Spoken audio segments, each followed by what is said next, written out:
जब जख्मी हुआ तो हमारी माएँ बहनें जो थी, मेरा जो जख्म का इलाज हुआ वो दवाइयों से नहीं हुआ, वो दवाओं से और खुराक से जो मेरी माँ बहनों ने मुझे मुहैया की।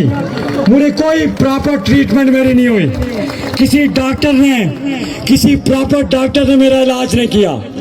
तो मैं बड़ी अफसोस के साथ ये बात कहना चाहता हूँ, क्योंकि मैं खुद 4 बेटियों का बाप हूँ कि बेटियों का जो दर्द है, जो बच्चियों का दर्द है, जो बहनों का दर्द है, मुझे अफसोस है कि मैं अपनी वालिदैन से, अपनी माँ से, अपने वालिद से, अपनी बहनों से ना तो मिल सका पिछले 50 दिनों से, और ना ही मुझे ये सहूलत मुहैया हो सकी कि मैं फ़ोन पे उनसे बात कर सकता। बहुत कोशिश की, लेकिन आप सारी माँ बहनों की वसादत से, मैं आप सारों से भी पूरे मजमे की वसादत से, अपनी माँ से, अपने वालिद से माफ़ी चाहूँगा इस मजमे की वसादत से कि मैं उनकी फरमाबरदारी नहीं कर सका, मैं अपनी बहन के हुकूक अदा नहीं कर सका, अपनी बेटियों के जो हक थे वो अदा नहीं कर सकता। मैं उन सारी फैमिली से माजरत चाहूँगा, लेकिन अपने माँ बाप को इतना यकीन दिलाऊँगा कि जो तरबियत आपने मेरी की, जो रिज़्क़ के हलाल आपने मुझे खिलाया, इंशाअल्लाह आखिरी शाम तक ना झुकूंगा, ना बिकूंगा, ना रुकूंगा, इंशाअल्लाह। नारा कश्मीर, नारा जम्मू कश्मीर। हमारी इस तहरीक में एक जानदार किरदार जनाब शौकत नवाज मीर साहब का है, बहुत बड़ा जानदार किरदार है। शायद हमारी उनके साथ मुलाकात नसीब में न हो, तो हम इस मजमे की वसातत से उन तक मेरा पैगाम पहुंचा दीजिएगा, क्योंकि इस तहरीक में उस शख्स ने बहुत बड़ा पूरे आज़ाद कश्मीर में बाकी कौम इमरान के साथ बहुत बड़ा जानदार किरदार अदा किया। मैं इस मजमे की वसातत से जनाब शौकत नवाज मीर साहब को इस 3 साल सफ़र के दौरान वो जो कोर कमेटी के मेम्बरान गिरफ्तार हैं, तौसीफ जलाल से, जनाब शबीर चौधरी साहब से, जनाब जितने भी गिरफ्तार हैं, जितने यहाँ पे मौजूद हैं, उन सारों के दर्दमंदी के साथ, क्योंकि 3 साल हम पहले एक दूसरे को नहीं जानते थे, हम में से कोई एक दूसरे का वाकियत नहीं रखता था। इस 3 साल सफ़र के दौरान हमसे यकीनन दिल हजारी हुई होगी, दिल चिकनी हुई होगी। तो मैं तमाम कोर मेम्बरान को बड़ी दर्दमंदी के साथ उनसे गुजारिश करूँगा कि माफ़ कीजिएगा, माफ़ कीजिएगा, हम एक दूसरे को माफ़ कीजिएगा। और जो लोग पिछले 35 साल से मेरे साथ हम सफ़र, सियासी सफ़र में मेरे साथ थे, मैं उन सारों से, सारी आवाम से, तहरीक के अंदर जो मौजूद थे, जो सारे पिछले 3 सालों से, और जो ओवरसीज़ कश्मीरी भाई हैं, उन सारों से बड़ी दर्दमंदी से कहूँगा कि यकीनन हम खताकार हैं, हमसे दिल आज़ारी हुई होगी, हमसे गलती हुई होगी। खुदारा हम सबको माफ़ कीजिएगा, खुदारा हमें माफ़ कीजिएगा, खुदारा हम सबको माफ़ कीजिएगा, सारा मजमा एक दूसरे को माफ़ कीजिएगा, सारा मजमा एक दूसरे को माफ़ कीजिएगा। और 27 जुलाई को हमने पूरी दुनिया को दिखाया कि हम लाखों की तादाद में पुरअमन तौर पर आगे बढ़े। यहाँ की जो जालिम जाबर पाकिस्तान से आई हुई फोर्सेस हैं, उन्होंने जारियत का मुजाहरा करते हुए बहुत बेदर्दी के साथ, जालिमाना तरीके के साथ हमारे नौजवानों को, भाइयों को शहीद किया। और एक बड़ी लंबी फहरिस्त है शोहदा की, ज़ख्मियों की। ये 27 का वाक़या है, और इसी तरह तसलसल के साथ 28 को भी ऐसा हुआ, और आज 29 को भी ऐसा हुआ। तो ऐसे में मैं जो आपसे गुजारिश करना चाहता हूँ, क्योंकि लंबी बात करना यहाँ पे मुनासिब इस वक्त नहीं है, और ना ही मैं अंदर इस वक्त जो है आज शायद हिम्मत ना हो मैं कि लंबी बात कर सकूँ।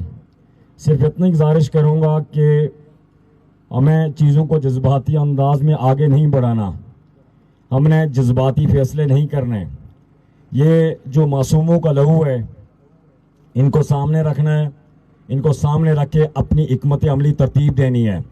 इसका ये मतलब भी नहीं है कि हम कहीं पे बुज़दिली दिखाएं, कहीं पे पसपाई दिखाएं, कहीं पे जो है कोई बैक स्टेप लें, लेकिन ये ज़रूर है कि हिकमत अमली के तौर पर बाज़ चीज़ें वक्ती तौर पे उनको जो है मैनेज करना पड़ता है, उनको ना चाहते हुए भी उसको कबूल करना पड़ता है। इज्तिमाई फैसले में रब ताला की तरफ से खैर होती है।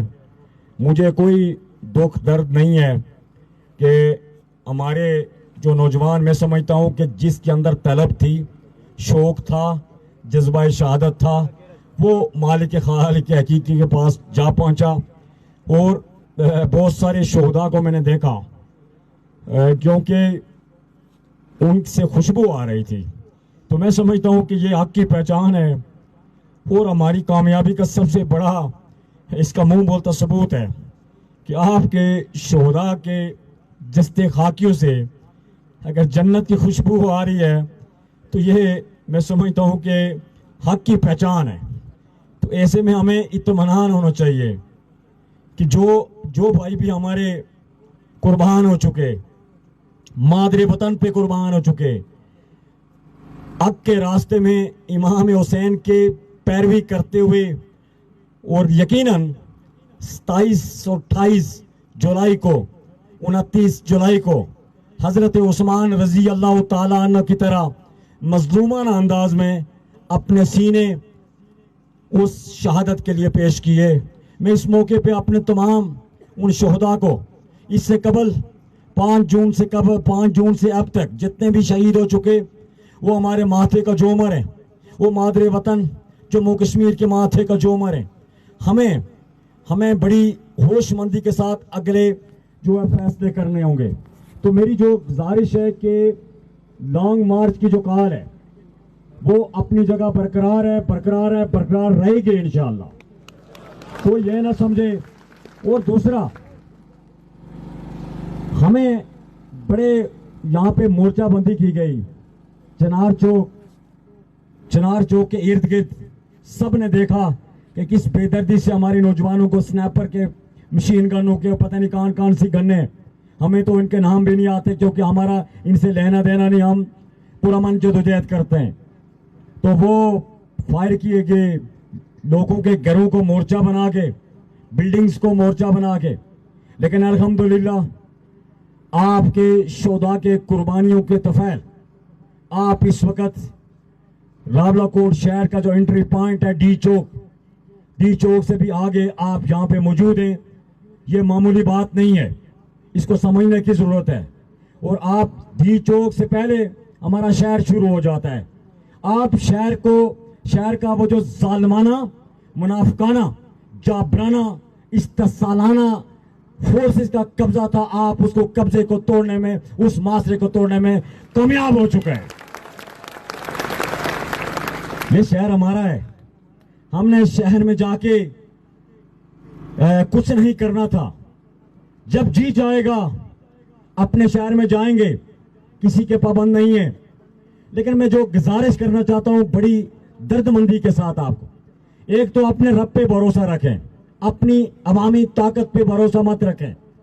अवामी ताकत पे हौसला जरूर होता है, अपनी अवाम पे एतमाद और एतबार कीजिए, लेकिन कामल भरोसा जो है, तवक्कुल जो है, वो अपने रब पे कीजिए। ये जो कुछ भी हुआ रब ताला की मदद से हुआ, आगे भी जो होगा उसी की मदद से होगा। लेकिन हमें अपने अंदर जो है